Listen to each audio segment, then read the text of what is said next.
I struggle with progress because I like things to be the outcome that I envision. And when I see that it's leaning somewhere else, it becomes very frustrating. It becomes very upsetting, Sometimes our progress don't always look like what we see. Right?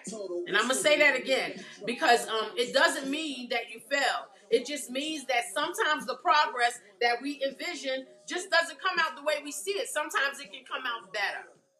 Sometimes it can come out subpar and you have to go back in there and make something new with it, edit it, fix it, make it better. And it's frustrating, but at least you have the ability to go in there and renew the process of your progress.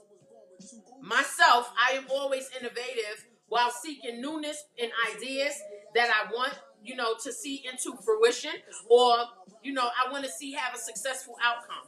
So when I don't see that, it annoys me. But I learned something. I pray. I'm a prayer woman, right?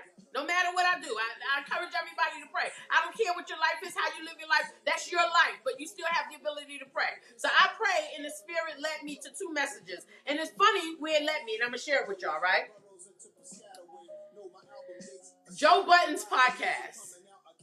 I happened to be going through Instagram, and I was watching, a little bit of his podcast, and he talked about somebody telling him something like, look at this, hear this. I got this from the Joe Budden's podcast. Entertainers are failing because they battle with not being seen.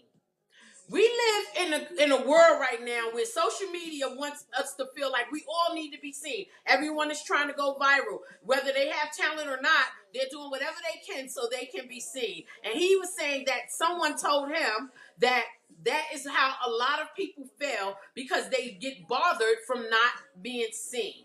All right? Or they feel like they are running out of time to do something. Time owes nobody nothing.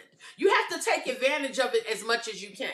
So when I heard him say that, not the time owes nobody nothing, but that people feel like they're running out of time or they feel like they're not being seen enough, I can't remember everything he said verbatim after that, but what I took from that was that I should just keep going because I'm doing what I love. So even though it frustrates me, you know what I mean? I still get to do what I love. I no longer have to get up and put on this suit attire and, do my hair a certain way and, dress how they want me to dress because I work for somebody's company. I can now do what I love, working for myself, writing about my experience with life and other people's life, putting it to paper, making it make sense so everybody can have a listening ear, hoping that it encourages them and inspires them, regardless of the time frame. So I just told myself with that to keep going. Then the second message I got was from Pastor Creflo Dollar. Now listen, I've been recording Creflo Dollar's ministry for over 20 years, all right? That's when I was in New York, much younger, and I would turn to him. And what I liked about his ministry, I grew up in church, off and on. And I pray without ceasing, which I mentioned. But I always connected to his ministry because he gave me more of an understanding of the word than any other preacher whose church that I was a member of or whose church that I visited.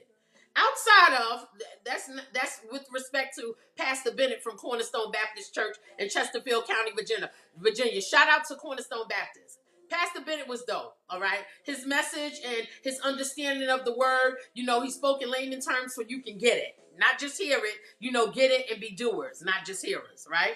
So Creflo Dollar did a ministry about us always believing that we have to pray more to God to get God to move on our behalf. And listen, I don't want to get all Christian on y'all, but I'm just telling y'all my experience to why I wrote this poem to keep going. All right? It's a reason. It's a purpose. All right? He did a ministry about us always believing that we have to pray more to God to get God to move on our behalf. But we forgot that under grace, prayer is not work. It shouldn't feel like work.